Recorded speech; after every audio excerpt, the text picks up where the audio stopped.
Nous fêtons aujourd'hui l'Immaculée Conception. Cette date du 8 décembre a été retenue dans la liturgie de l'Église catholique depuis le XVe siècle. Mais cette célébration en France remonte au XIVe siècle sous le règne du roi Charles VI. Selon ce dogme de la foi catholique, la Vierge Marie fut elle-même conçue sans être marquée par la tache du péché originel. Fille aînée de l'Église, la France a été consacrée à la Vierge Marie depuis le XVIIe siècle par le roi Louis XIII, qui lui a fait ériger à Paris une église, il s'agit de Notre-Dame des Victoires, à laquelle d'ailleurs il offrit la couronne et les lys de France comme armoirie, avec un texte qui est un texte du Cantique des Cantiques, qui est inscrit autour de son image et qui dit « La Vierge Marie repose parmi les lys de France ». Et d'ailleurs, il faut rappeler que la Vierge Marie est apparue en France à 19 reprises.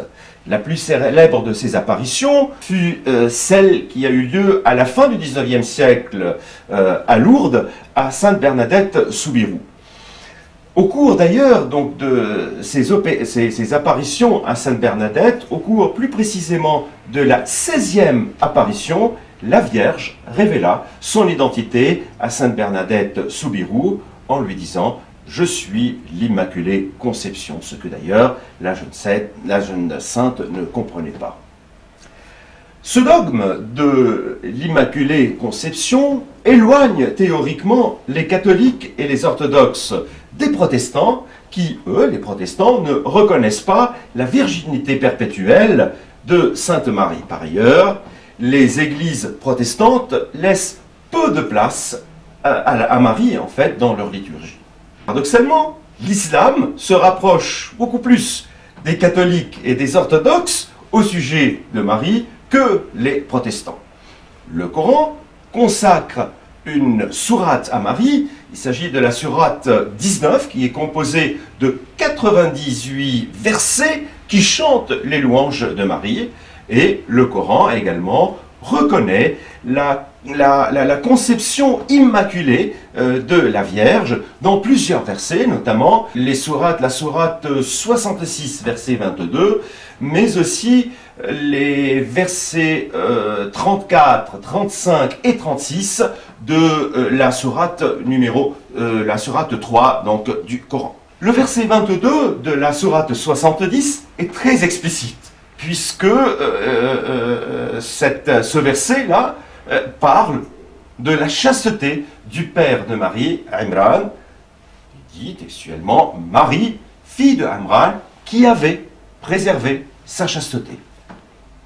Ainsi donc, la Vierge Marie occupe une place très importante, aussi bien dans le christianisme que dans l'islam. Et d'ailleurs, pour certains chercheurs, le voile porté chez la femme dans l'islam viendrait plus de cette idée d'imitation de Marie qui, selon le Coran, est un exemple que Dieu a donné à suivre aux femmes. À ce sujet, d'ailleurs, les exégètes démontrent que ni la sœur, ni les femmes du prophète, notamment Khadija, n'ont porté de voile.